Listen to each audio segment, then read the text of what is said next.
Disney a toujours été un exemple quand il s'agit de recycler. Et Star Wars n'a pas échappé à la règle. Le premier film de la postlogie ressemble plus à une célébration assez réussie de la saga Star Wars qu'à un film qui vient réinventer la roue. Alors que les derniers Jedi ne s'est pas contenté de s'appuyer sur son héritage, et c'est ce que lui reprochent bien des fans. De mon côté, je crois bien que c'est mon Star Wars préféré. Ok, il a ses défauts. Ok, l'Empire contre-attaque est quand même sacrément costaud, mais il n'y a pas un seul film Star Wars en standalone qui réfléchisse autant à ce que représente Star Wars et qui fasse autant évoluer chacun de ses personnages individuellement avec un arc complet. Dès la première séquence, on en a pour notre argent. On nous réintroduit Poe Dameron comme jamais on nous l'avait présenté. Un pilote solo en X-Wing qui fait face à un cuirassé.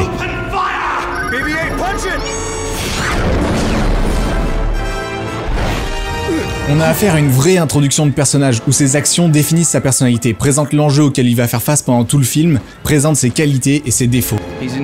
Tout ça en une seule scène. Et quelle putain de scène. Poe aura comme mentor Leia et comme faux adversaire la vice-amiral Holdo. Le regard de Leia nous montre que les méthodes de Poe coûtent bien trop de vie et de dégâts matériels à la résistance. Elle essaie d'expliquer à Poe que foncer tête baissée n'est pas toujours la bonne stratégie. You're demoted. Whoa. There were heroes on that mission. Dead heroes.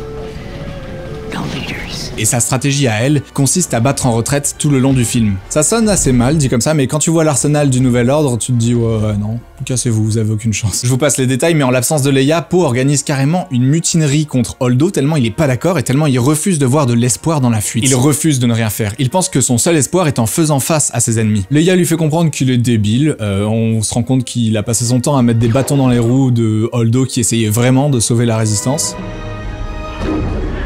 Et surtout, on a une conclusion d'arc qui le fait tellement évoluer. Luke's facing him alone, but we should help him. Let's go. No, wait. He's stalling so we can escape. Escape? Skywalker's doing this so we can survive. Alors ok, c'est pas hyper stylé d'apprendre à battre en retraite au lieu de foncer dans le tas, mais quand c'est la bonne stratégie, bah ça fait de lui un bon leader que Leia est enfin en mesure d'approuver. What are you looking at me for? Follow him. Et enfin, on a son faux adversaire Holdo qui conclut son arc à elle de façon opposée, en fonçant dans le tas de la façon la plus magistrale qui soit.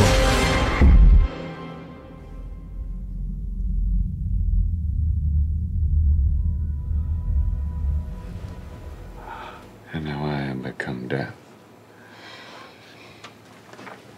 the destroyer of worlds. Finn, le fuyeur qui fuite.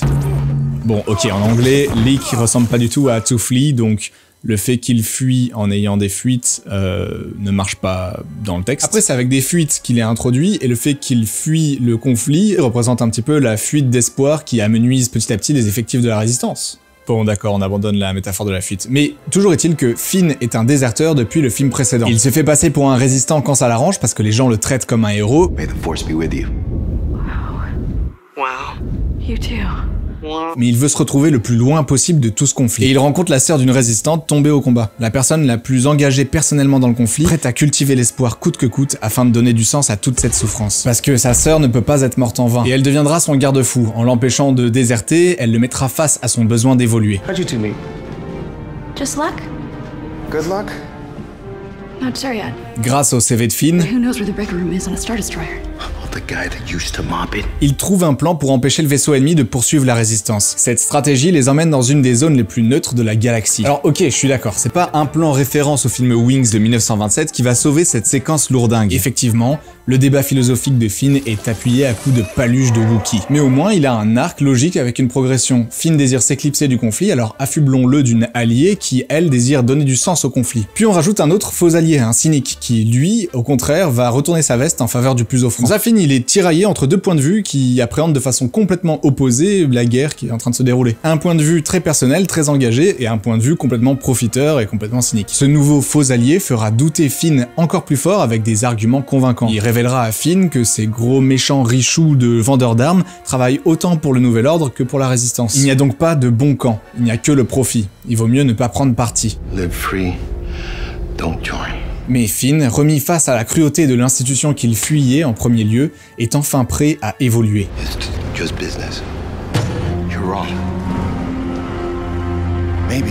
Non seulement il décide de prendre parti pour la Résistance contre le Nouvel Ordre, mais en plus il agit en accord avec sa prise de position en se sacrifiant pour sauver la Résistance. Ce que Rose l'empêche de faire parce que l'idée de la Résistance n'est pas de se sacrifier mais de sauver ce qu'on aime. That's how we're gonna win.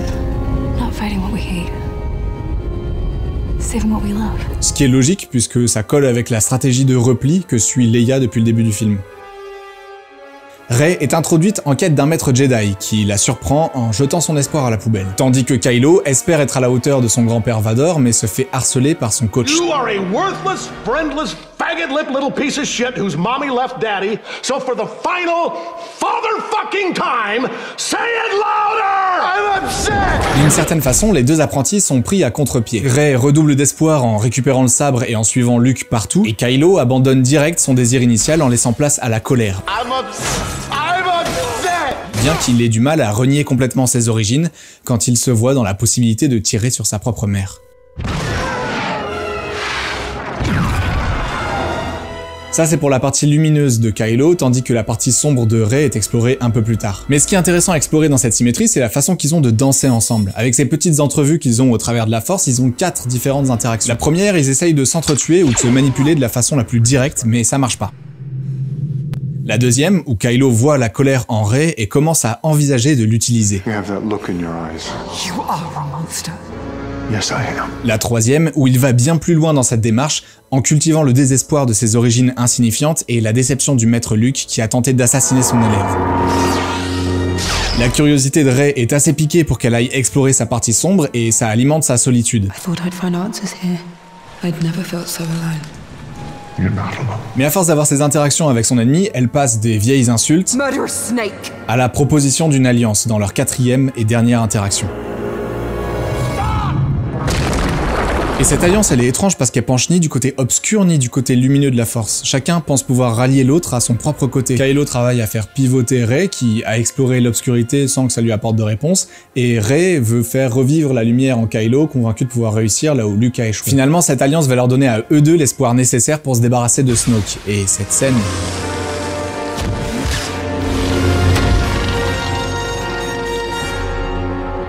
Je veux dire, depuis quand on attendait de voir un Sith et un Jedi faire équipe ?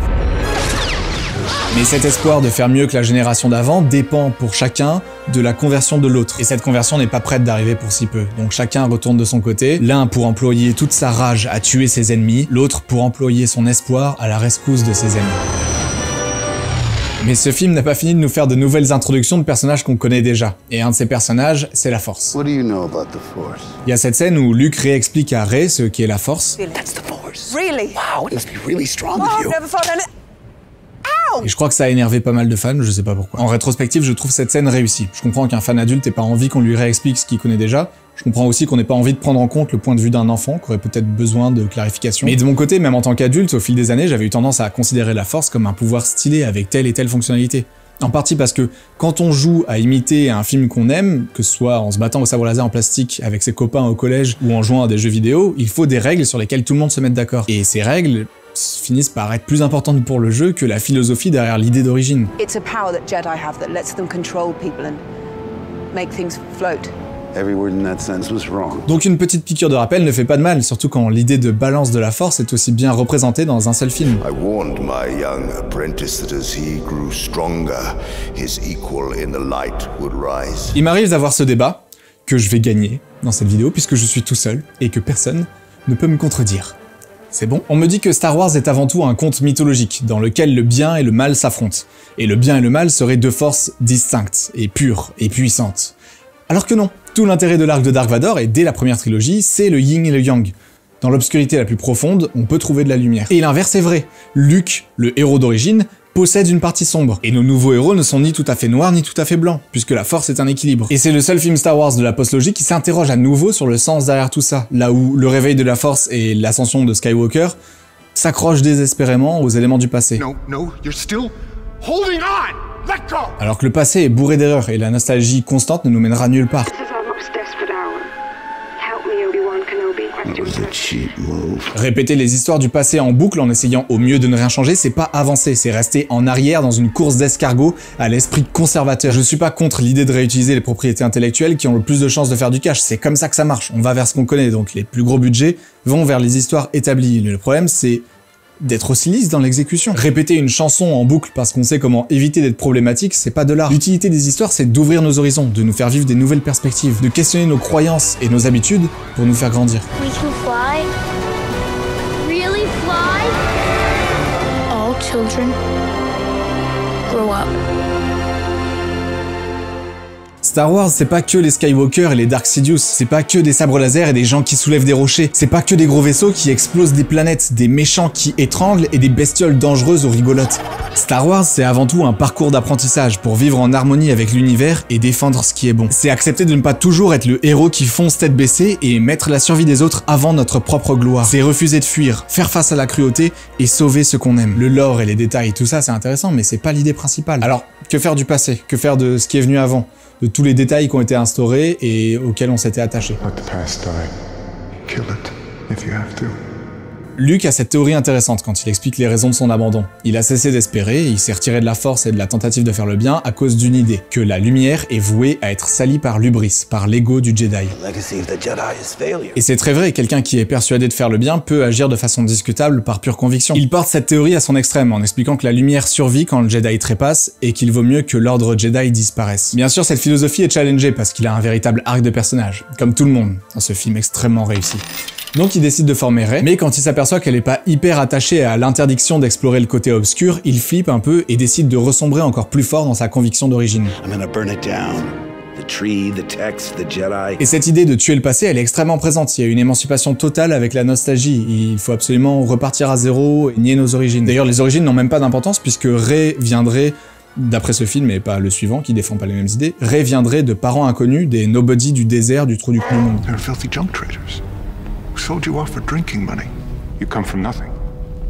Mais quand on suit Kylo, qui est le plus engagé dans cette idée de tuer le passé, on se rend compte que ça n'apporte pas non plus la paix.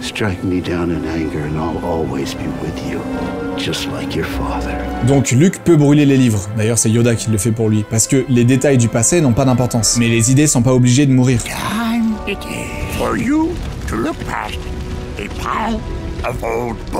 Même si l'échec est inévitable, c'est pas une raison pour abandonner. Même si le maître doit échouer à transmettre son savoir, son devoir est de transmettre tout de même, et de transmettre aussi les erreurs.